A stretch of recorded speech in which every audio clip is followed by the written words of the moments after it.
Thanks for tuning in to Tax Strategy Digest, where we explore the fascinating world of finance.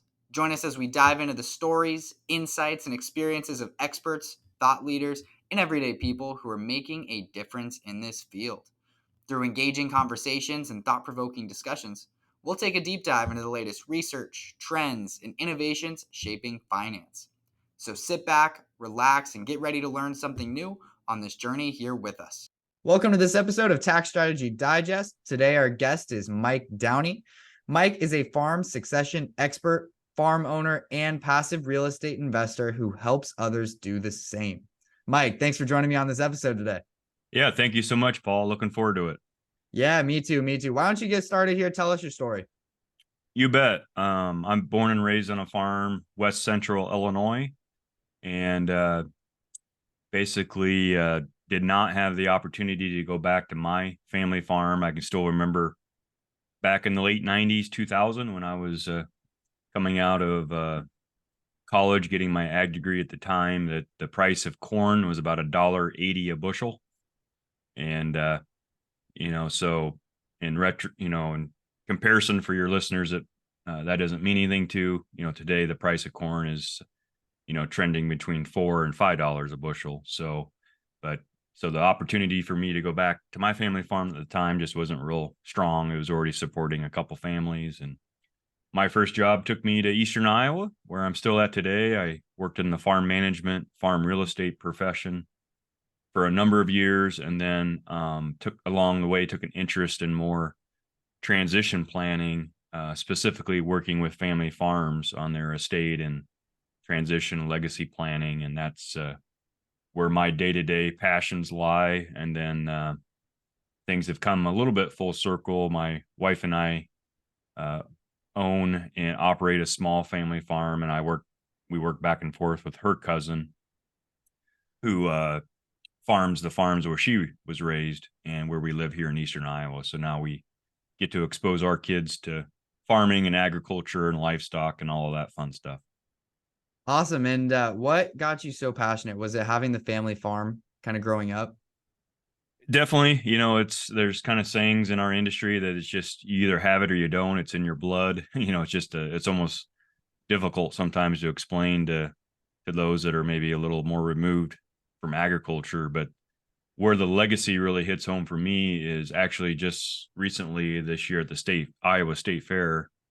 My Downey family farm was recognized as one of the 150-year heritage farms. So Michael and Timothy Downey homesteaded our family farm back in 1872. So, I'm fifth generation. My kids will be six. So that's where I think a lot of that comes, where my passions is trying to help others do the same and pass their farm down to the next generation.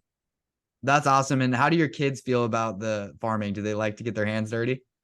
Oh yeah. They're 10 and 7, but they're old Okay. enough. I can still have memories from the farm I grew up when I was their ages, and we have some hay bales that they like to go jump on the row of hay bales and run back and forth and jump across. And, just again, trying to use their imagination and keep them off some of the electronical distractions that seem to be everywhere around us.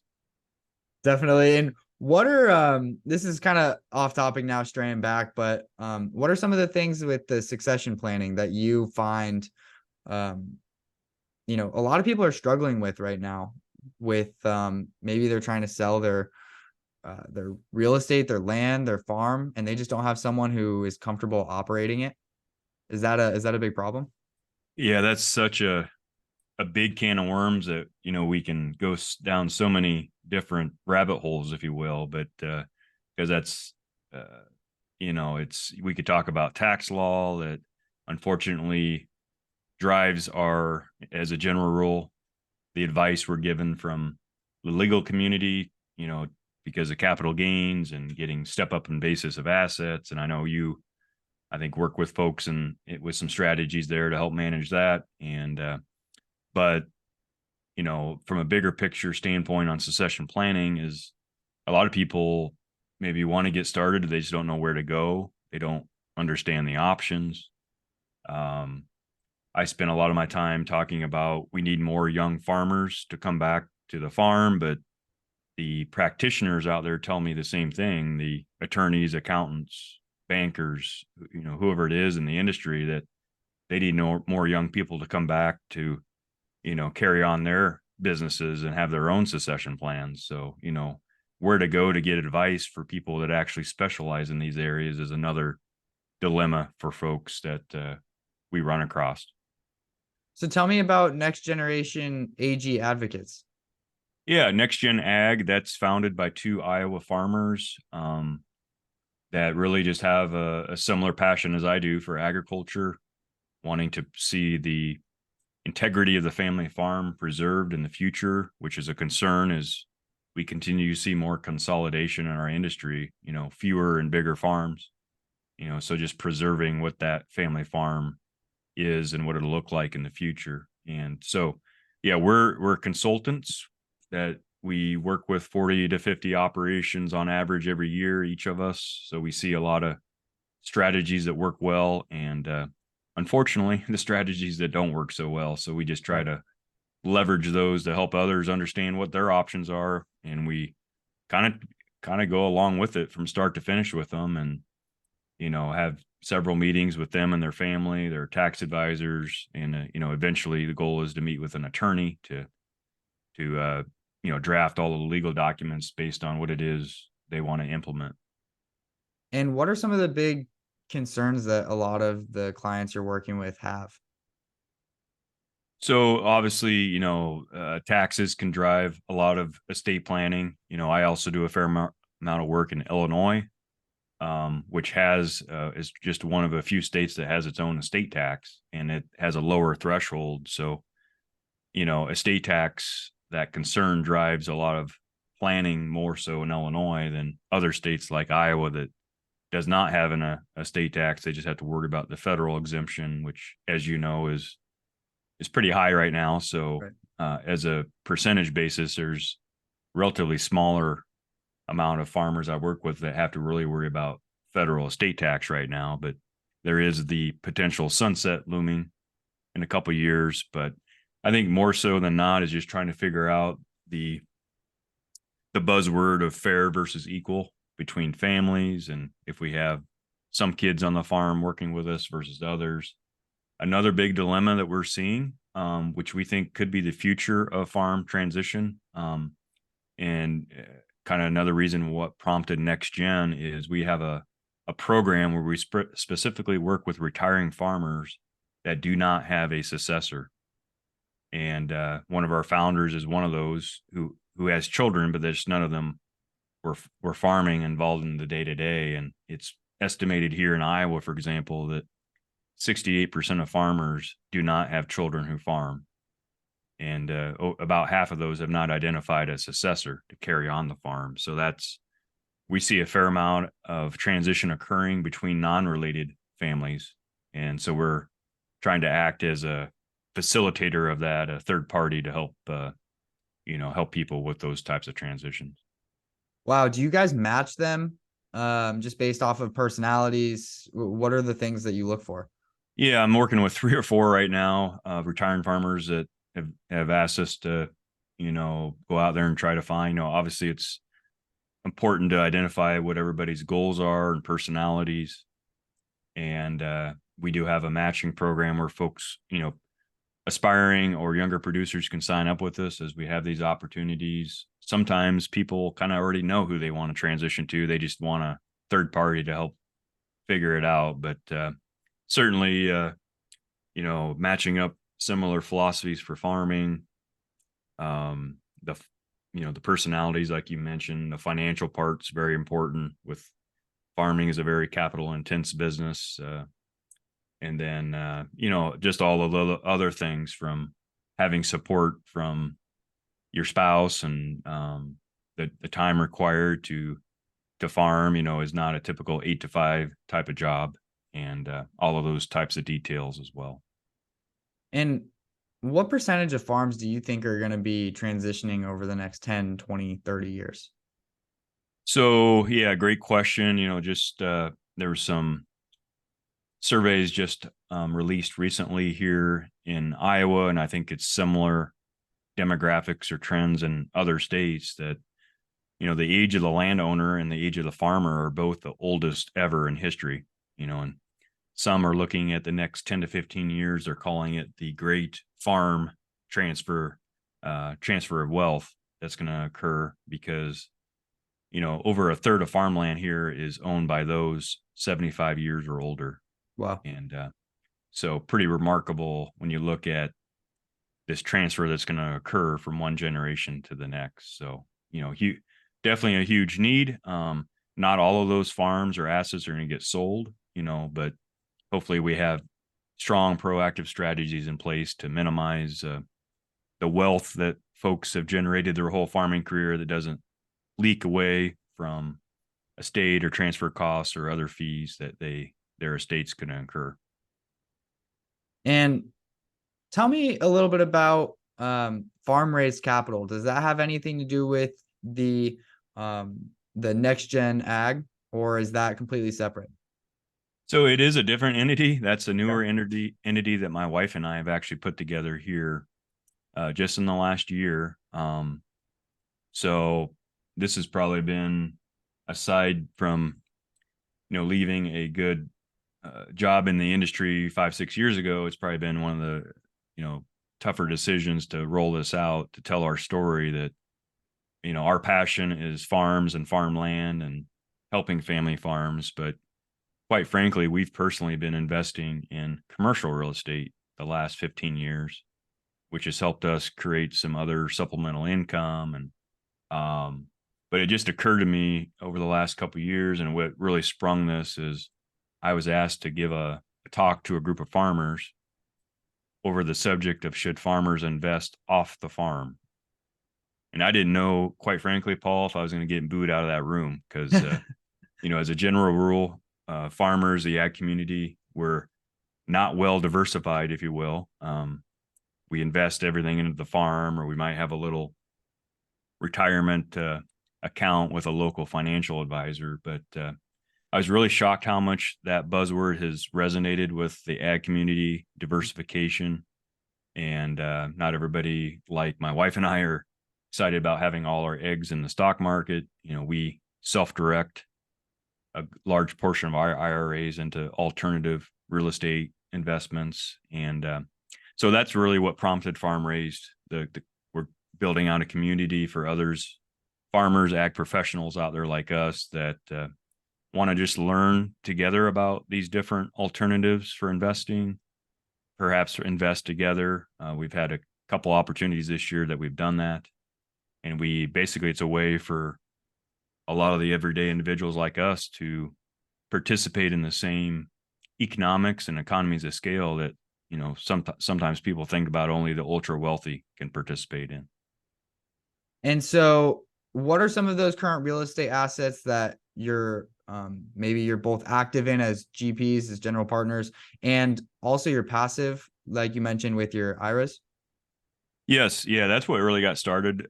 That's where we first found the word syndication, Okay. where we, like others, when I first heard that word, I'm like, I just kind of brushed it off. That sounds like something that just the ultra wealthy participate in, or institutional type funds and pension funds and whatnot. But really, it's nothing too complicated. It's no different than some recent press here locally that there's a group of professional athletes that have pulled together their funds to buy farmland. It's no different than us in the ag space pooling our funds together to invest in other assets, as part of a larger group or a syndication. And so, I personally, there's all kinds of alternative investments that you can invest in, not just real estate, but I've always been a real estate type of person. And when I look at, how assets like multifamily, self-storage, those types of assets that are kind of out of sight, out of mind. Everybody needs a roof. Seems like they hold up well in recession. From a risk standpoint, I would argue are less risky over time than putting all your eggs in the stock market, which, quite frankly, I don't understand. So that's where we've really spent a lot of time now vetting the real estate operators out there that are, have the track record, experience, the boots on the ground for these type of opportunities and strong areas that hopefully check all the boxes that you want, like for job growth and demand for housing and so forth. So that's where we've been, spending a lot of our focus. So are a lot of the investors for farm raised capital, are they farmers who are looking to invest outside of the farm? So diversify a little bit? Yeah, I mean that's basically what prompted it because every farm I work with is concerned about how to transfer the farm and estate taxes, but uh, every farm I work with also just the world we live in relies on some supplemental income from off the farm. That could be a spouse working or we're coming up with other enterprises to support the operation. But this is a way to do it without requiring your time that you can passively invest. And whether, whatever the motives are for that particular person, whether it's the passive income, the tax benefits, as a general rule, farmers don't like to pay taxes, just like most people in America. So, commercial real estate, I love land, but the one disadvantage of land is it's not depreciable. Whereas investing in more commercial assets offers some nice tax write-offs to offset other farm income. And then again, just that big buzzword I mentioned before, just diversifying, into other assets that's not the farm, not the land, not the stock market. So Generally, what is the level of investment required? How much do people need to invest if they're looking to reach out to you at Farm Raised Capital? So yeah, great question. These different opportunities that we've found that other, again, the real estate operators are sponsoring. Sometimes those have a higher, the last one was kind of represented as 400,000, but if Farm Raised comes in as a group and we manage our own investors, we can kind of set those where we want. And so a lot of those have been a $50,000 minimum. In some cases, we've had people even team up together, to meet that, to just allow them to get started. And because sometimes that's the barrier of entry is just that, first getting started in that first one. But when folks are looking at the barrier of entry to buy a farm today at record high prices, sometimes these types of alternatives look attractive to folks in the ag industry. So I want to take a quick full, I guess, 180 here. I noticed a couple books behind you. And I noticed Rich Dad, Poor Dad. A lot of people I've been talking to lately have talked to me about how that book absolutely changed their life. And I was wondering if it did the same for you. Yeah, it was really 2008 that our financial crisis of 2008.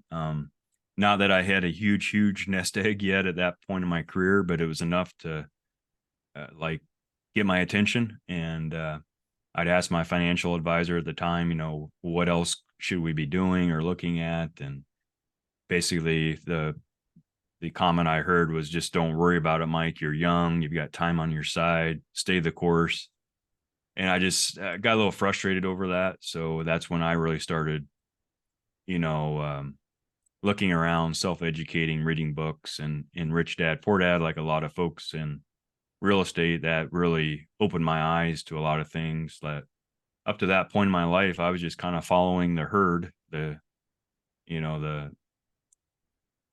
whatever analogy you want to make, and just kind of doing what you're expected to go to get to school, get a degree, and you invest, get a job and buy a house, start a family. And that's when I really started realizing that, my job that I thought was the safe and secure might have been one of my riskiest thing I had in my life in case if something happened to me or I lost my job, something happened to that company, whatever the case might be. So yeah, that's really started our journey ourselves to, and we started with a single family home like a lot of folks, and then it just kind of started and developed from there.